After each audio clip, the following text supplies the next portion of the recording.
listening to Everyday Engineering, the City of Madison's engineering podcast where we talk about infrastructure.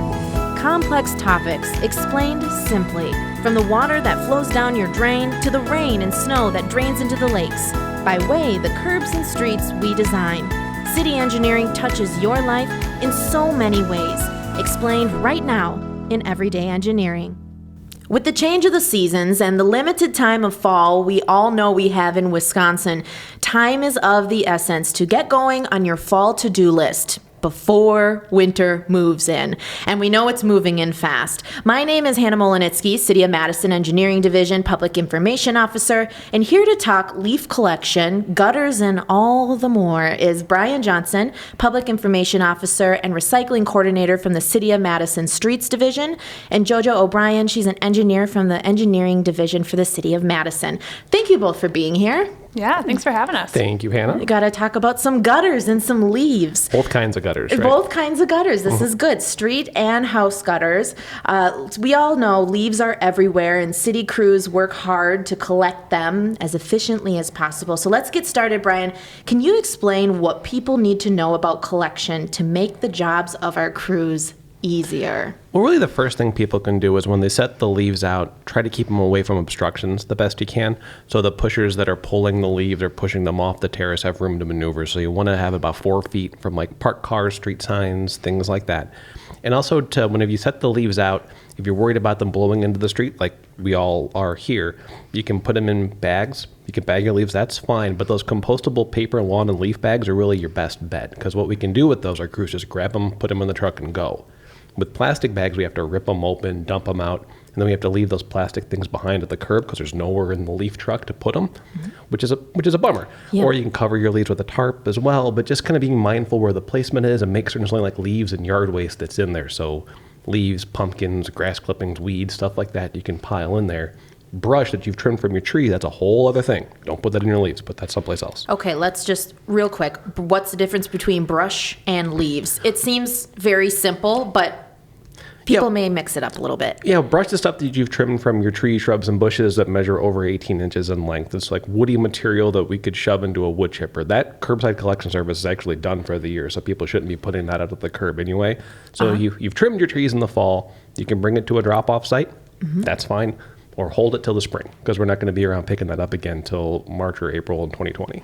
Okay, and we have drop-off sites on the Streets Division website. We also have them on our engineering website as well. Okay, also one last question, because you gave us a lot of good info on that first answer. A compostable bag. So if people aren't familiar with what that is, let's just break it down. Well, really those lawn and leaf bags, you can find them at every hardware store, even in places like Target and Walmart sell these things too. They're about 3-foot high paper bags. They're just like a thicker version of their grocery store paper bag. Okay. It's called craft paper with a K, actually. Okay. And they stand up to the weather pretty well, which is great. Like there's no reason to go out and buy those fancy plastic seeming compostable bags. Don't get those. Our leaf composter doesn't want those things. If you're going to put your leaves in a bag, choose those big paper bags you get from hardware stores. Okay. Jojo's like, yes. Noted. I'm taking notes. This is all good information, and it's good to kind of revisit it each year as well. Okay, this is also another question that we get a lot in engineering, and I imagine in streets as well. So a lot of people ask us, you want us to keep leaves out of the street to reduce phosphorus going into the stormwater system, which goes into our area waterways. But then I see crews pushing them back on the street during collection. So we're telling them to take them off, and we're putting them back on. Not really. Can you just address that? Because there is purpose in all of this. Right, yeah. I mean, because really the pushing them from the terrace and pushing them into the truck, that's really phase one of the collection process. So after we get leaves from the terrace, we push them into the truck. And then what follows behind is one of our street sweeper vehicles that are just going to come by to get that leaf litter up out of the street the best that we can. And that gap between collection and sweeping sort of depends on where it falls in the season and a lot of other variables that go into that because there's more leaf crews than street sweepers. So they tend to get a lot more ground covered. So sometimes the gap can be a day or two. But we try to keep that sweeper as close as we can to the leaf pickup to scoop it up like that. And related to that is like we always get questions in the Streets Division about why don't you use vacuums? Sure. Oh, Monona and Maple Bluff and these other smaller communities all use these really fancy vacuum trucks, and they're great pieces of equipment. But there's such a smaller community than in City of Madison. We deal with thousands of tons of leaves every year. It's like 15,000 tons of leaves is the minimum that we get every single year. So using those pushers and trucks like that we're able to put way more stuff on one of those trucks, those rear-loading garbage trucks full of leaves, than we'd ever be able to fit into a vacuum truck. So we can keep those vehicles out in the field longer, collecting more. Residents get more opportunities to get stuff picked up. But it does create that pushing problem. That's kind of it's a bit of an issue. So go ahead, Jojo. So something else to note with that is that even though we are pushing the leaves into the street as we're collecting them, there's still way fewer leaves in the street after that process than there would be if we just started with the leaves in the terrace. So the big issue is when it's raining, as it's been covered in a previous podcast, which you should definitely go listen to. But when it rains, the water that moves through our whole city and ends up in our pipes and then into our lakes, it actually is collected through the area in front of your curb, and that's what we call the street gutter. And when the water flows through that and there's streets there, or when there's leaves there, it makes tea, a phosphorus tea. And it does look like tea too. It does look like, that's why the lakes kind of have that brown tint. It's because it's tinted by all the leaves. Yes. So when you have all of your leaves there, that's a lot stronger tea that can be brewed when it's raining, as opposed to when there's just little bits of leaves left after the collection is done. Yes, so we want you to move your leaves away from the curb, keep them onto your lawn until the very last second when our crews come by, put them out, and then the sweeper comes behind them and cleans everything up. So I think we covered that from start to finish. Well, it's terrace. You want the leaves on your terrace, not your lawn. The terrace is like a little greenway space. It's like city right-of-way territory there. So okay, so this is like, for an average listener, it's my lawn. So what do you mean the terrace? Well, the terrace is that greenway space between the sidewalk and the curb. It's that little chunk of grass that's right there. It's where snow gets pushed in the winter. It's where you put your large items out when you want the city to haul it away. It's really like a right-of-way area. So by piling your leaves there, that's sort of the place where the city can do our work that we can do to help keep the city clean and functioning in that. So you pile your leaves there. That's your signal. Hey, city, take this stuff away from my house. Then we come haul it away. So there is also a podcast episode you should listen to about public right-of-way and what the city does in that. So, okay, moving on. So from street gutters, curb and gutters, to house gutters that are way up high, let's talk about a number of things that we should be doing before the winter comes. So when it comes to our homes and fall maintenance, a big one in the fall, of course, we know gutters. I think a lot of people dread cleaning out their gutters. And I guess if we have to, where do we start, Jojo? Well, the first thing that you should be looking for is seeing if your gutters look like they're functioning properly. That generally means either getting on a ladder and looking to see if they are clogged, or you can just stand outside when it's raining and look and see if it looks like water is overtopping out of your gutters, or if it looks like it's moving and catching all that water efficiently and bringing it down from the roof to your downspout, which should be about 6 feet away from your house. If you're finding that doesn't look like it's the case, which generally in the fall it's not, we need to remove the leaves from those gutters. So there's a few different steps that you should be taking. Safety is of utmost importance. If you have a second-story house and second-story gutters, it can be really difficult to do on your own, and something that you should definitely look into help. Professional help, yes, to get those done. Yeah, because you're up there really high. You do not want to injure yourself when you're up there. Yep, and if you have a ladder that's tall enough and if you feel comfortable where you can reach your gutters, you want to make sure that your ladder is at least 3 feet higher, can go 3 feet higher than your gutters, so that you can get up there and feel safe. You should have someone on the ground holding the ladder, making sure that you have good protection for your hands and arms. You can use gloves. And then moving that material from the gutters into a bucket or throwing it onto a tarp. And then, again, making sure that once you're moving that material, if you're going to put it in your leaf pile in the fall, or if you're just going to mulch it into your ground, which is another option of things that you can do with your leaves, you want to make sure that you're following those same rules with leaf collection. It's something we all got to do. If we are homeowners or property owners, you got to clear out your gutters. I think... some of us put it off until the very last moment before winter arrives. No? Is that you, Bryan? No, yeah. Well, because I have the leaf guard things on my house, but even I'm not sure if that's even the brand on my house, but that still gets clogged with the maple tree helicopter kind of things and stuff like that. We have to try to figure out how to get them out of the gutter. It's always a bit of a challenge. Yeah. And it's a balancing act between when you want to make sure that they aren't going to clog again after you clean them, because you don't want to do it twice, but the later and later you wait, the colder it gets, and then it becomes even less enjoyable to get up there and remove some of that sloppy gunk. Yeah, how often are we talking here? What you might be the gold star standard, Jojo, with I think, is it 4 times? Yeah, so...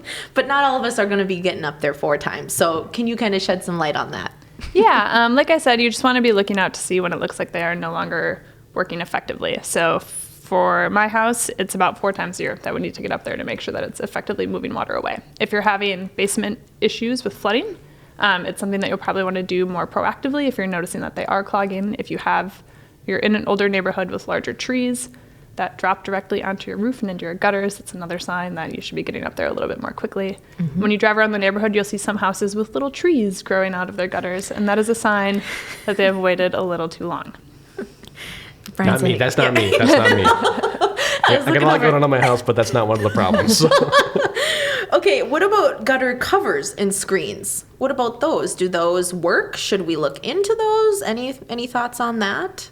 I would say that they can be a good option depending on how much you hate getting up there. I don't think that it completely removes any sort of gutter maintenance, but it can definitely reduce it. I know Bryan was saying that you have some. What's been your experience? Yeah, but it's just been, because some debris does tend, I think it could also be like an older roof that I have, and things sort of kind of glom together in one little pocket on my gutters. There seems to be like one area that always seems to get clogged that I have to basically take a power washer up there, hose it out, because of the little opening is so small I can't scoop it out, so I'm trying to angle this power washer up there. It's a little bit of a production. Yeah. So I am not getting on my gutters 4 times a year. It is too much of a hassle, but I know I should be doing it more because I watch that happen, and then in the winter comes, if I don't do it, I notice like the icicles and that forming from whenever that drainage is not happening the right way into the gutters, and I really don't want that to be a problem causing ice dams on my roof, so I kind of have to do that. Yeah. And that's the big thing before winter, is making sure that they're clear so that your gutters can work effectively when we're in between all these awkward freeze-thaw cycles, which are becoming more and more common in Wisconsin with our changing climate. Mm-hmm. And that's something that you definitely want to be on top of so that you're helping your roof to be able to drain off as well as it can. Those ice dams can be very damaging to the interior of your house. Are clogged gutters really that bad? What if we just leave them? What if we just leave them up there, and maybe we just do it every other year?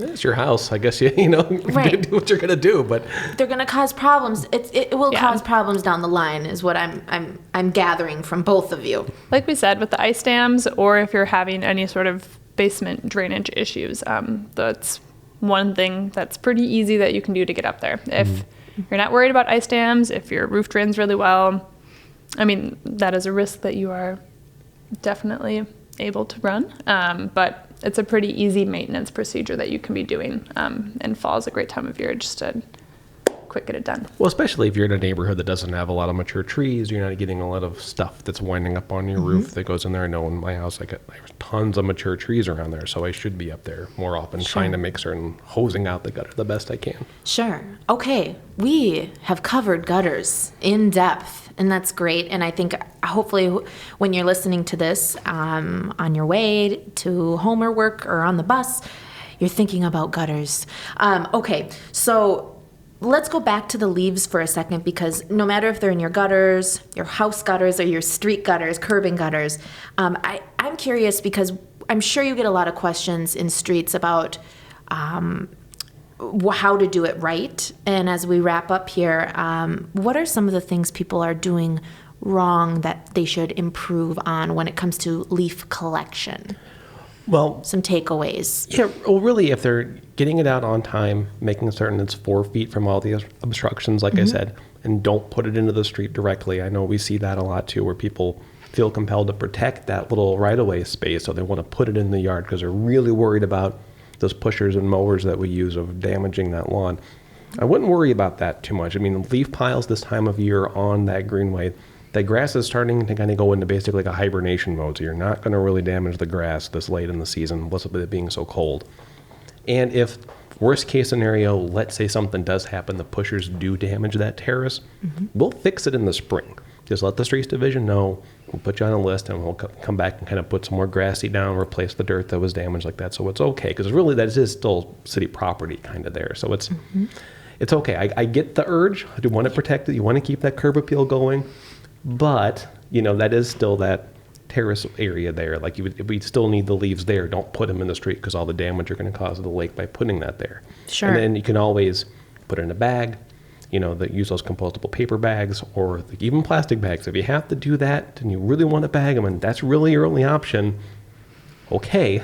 Keep them open at the top so we know what's inside. You can be surprised sometimes what you can find like in a pile of leaves and things like that. So keep it open so that our guys that are picking it up can figure out what's inside. Sure. Other thing too, just in general with leaf management is that you may not even have to set them out to the curb. You can always mulch them in place. Yep. You can compost it yourself. There's a lot of options there too. Or if you really don't want to put them at the curb because you're super worried about that terrace being damaged, there's 3 drop-off sites for leaves in the city. You can always take it to one of the drop-off sites as well. So there's plenty of options to manage it the right way to kind of take care of your home, but get it out on time. Yes. Use that leaf collection map that we have, which is super simple to use, by the way. It is. I've checked it out. It's nice. It is. Yes. It's super great. All you have to do is if your neighborhood is marked green, put your leaves to the curb, and the crews will be around really soon to pick it up. The downside is you do have to check it regularly. We don't have like an alert system or kind of text message thing to kind of let people know when their neighborhood's shaded green for pickup pending. Sure. But when you see it's green, get it to the curb. Crews will pick it up probably within a week or so. It takes us about 2.5 to 3 weeks to do a whole lap through the city. So the leaves are really not going to sit on the terrace all that long. And we're going to be doing the collection until the snow, usually. That's how long. Yeah, until we keep doing the leaf pickup until the snow covers so deep that we can't see the leaf piles under the snow. I wouldn't worry about missing your chance or anything like that. It's coming. So a couple other things to note too with alternative leaf management options. I, for the first time, mulched my leaves last year, and I went and I was taking leaves from my neighbor's leaf piles because I wanted more, because I mulched them into my lawn and it was so easy, and then I was trying to bolster up my garden. And an easy way to add organic material to your garden and create your own compost is to just use leaves. And I was like, great. I was also trying to keep leaves out of the street, so you can sign up at rippleeffects.com. It's ripple-effects. Yeah. And you can sign up for text alerts there or email alerts where they'll let you know when it's about to rain, and you can make sure that you're clearing out your street gutter of leaves, any leaves that maybe, even if you aren't piling your leaves in your terrace, you can go out there with a broom, you can go out there with a rake, you can go out there with a blower, you can get your little space in front of your terrace, and you can grab your neighbors too. So it's a great thing to sign up for, and I would highly suggest that everyone gets on that list. Absolutely. And with composting too, on the Streets Division site, there's information about how to compost there. There's occasional classes from like UW Extension, Dade County, where they're offering classes on how to be a better composter. So if you're interested in that, but you feel kind of intimidated, there's a lot of resources out there available to kind of jump in and get started on that. And make it as easy as possible, because we don't really care for raking. And we don't really care for cleaning out our gutters, but we know we got to do it. It's a good time to listen to podcasts. Yes. Though, right? Hey, you know what? There you go. go. And there's so many other topics. I like that shameless plug, Bryan. Thank you so You're much. welcome. Okay, well, thank you both for being here. Great conversation. Hopefully it helped you listening. And if you have any questions about this topic or anything else you'd like us to chat about, click over to our City of Madison Engineering Facebook page, because we're always here for you as a resource every day in engineering.